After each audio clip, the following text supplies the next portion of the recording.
Hello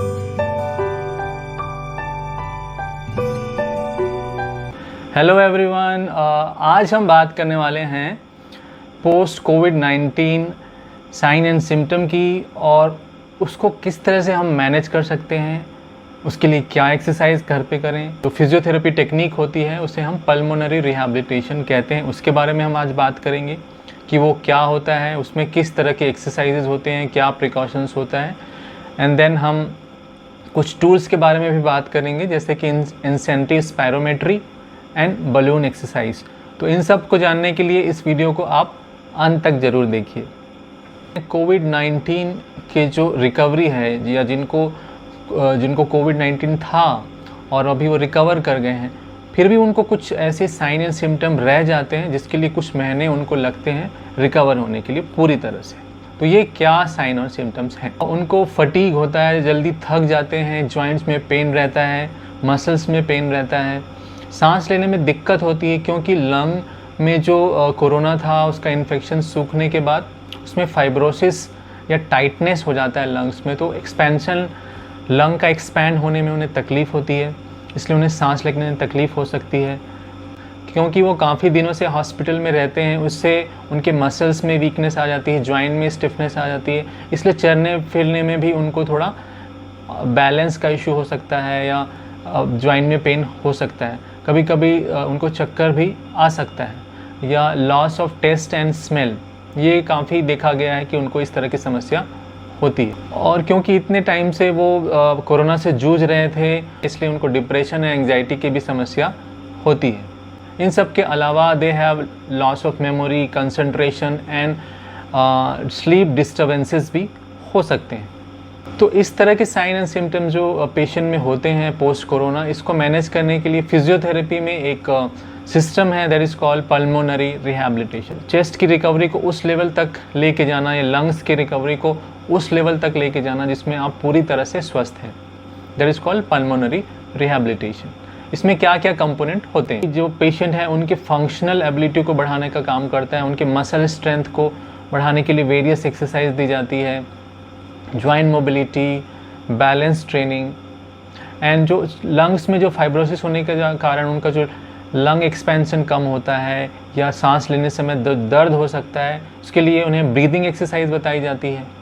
lung expansion technique होती है जिसमें उनका जो एयरवे क्लियर हो और लंग ठीक से एक्सपैंड हो और उनका ऑक्सीजनेशन बेटर हो सके। फिज़िकल इम्पेयरमेंट में जो एक्सरसाइज के अलावा मेंटल लेवल पे भी काफ़ी काउंसलिंग दी जाती है, डाइट कंसल्टेशन होता है और आपको सलाह दी जाती है कि किस तरह का आप खाना खाएं और किस तरह का आपका डेली रूटीन होना चाहिए, लाइफस्टाइल मॉडिफिकेशन में क्या होना चाहिए। तो ये सारी जानकारी आपको पल्मोनरी रिहैबिलिटेशन में दी जाती है। ड्यूरिंग हॉस्पिटलाइजेशन ही शुरू हो जाता है, पेशेंट जल्दी डिस्चार्ज होता है और उसका इम्प्रूवमेंट फास्ट होता है। री इन्फेक्शन का जो चांस रहता है या रिस्क रहता है उसको भी कम करता है ये प्रोग्राम। ये जो फिजियोथेरेपिस्ट हैं उनका काफ़ी प्राइम रोल होता है, they are the team leader. Exercise की इंटेंसिटी को जज करने के लिए वी फॉलो बॉक्स स्केल और परसीव एक्सर्शन, जिसमें इंटेंसिटी को पेशेंट समझ के धीरे धीरे उसको ग्रेजुअली आगे एक्सरसाइज करता जाता है। किस तरह के एक्सरसाइज करने हैं और उसकी फ्रिक्वेंसी कितनी होनी चाहिए, ड्यूरेशन कितनी होनी चाहिए, ये आपको डॉक्टर गाइड करते हैं। इसमें कुछ स्ट्रेचिंग एक्सरसाइज हैं, कुछ स्ट्रेंथनिंग एक्सरसाइज हैं। So these are some stretching exercise and these are some strengthening exercises which actually helps to strengthen your muscles and joints. Now let's see some workout exercise of pulmonary rehabilitation.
ना one more programme है इसमें, home walking programme.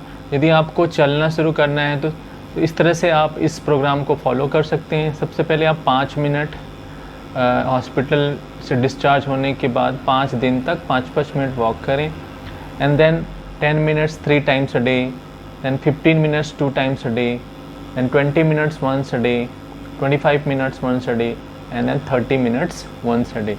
तो इस तरह से आप progress कर सकते हैं वॉकिंग का। Now we also use some respiratory muscle trainer like for training, because जिस तरह से आपके जो रेस्पिरेटरी मसल्स हैं वो वीक हो जाते हैं, तो कुछ डिवाइस होते हैं, टूल्स होते हैं जिसका हम उपयोग करते हैं टू स्ट्रेंथन योर मसल, जिसको हम रजिस्टिव ट्रेनिंग या endurance training of respiratory muscle कहते हैं। Now next comes is incentive spirometer. This is incentive spirometer.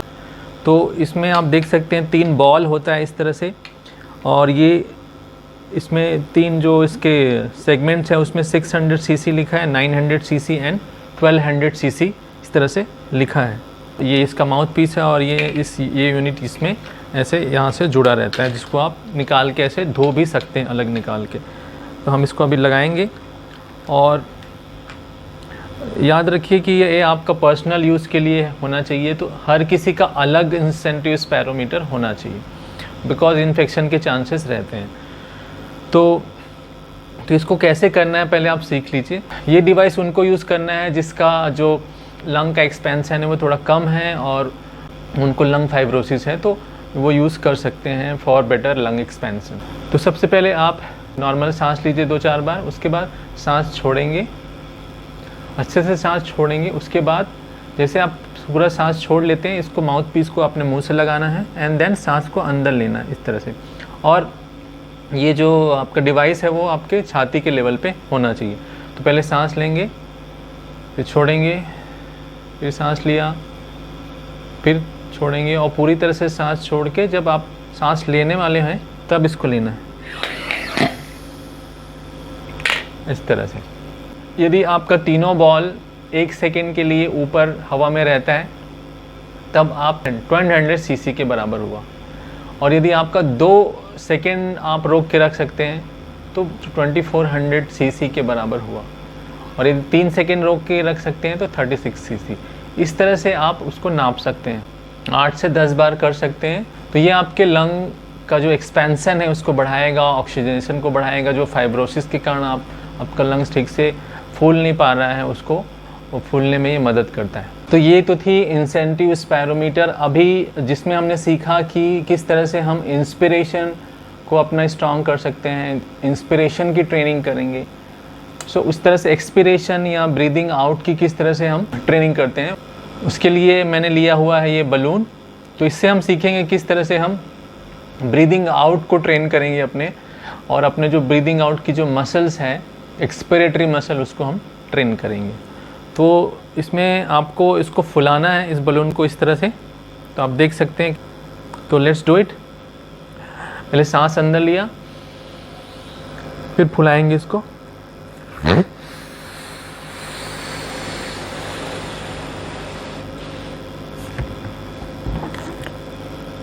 फिर इसको आप हवा निकाल सकते हैं। तो एक हुआ, एक उस तरह से फिर से,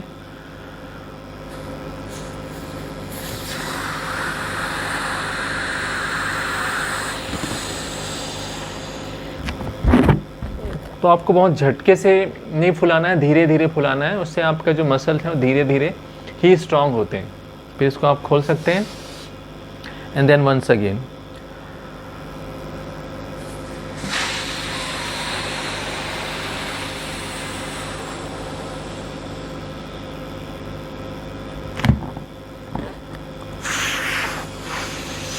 एंड रिलैक्स।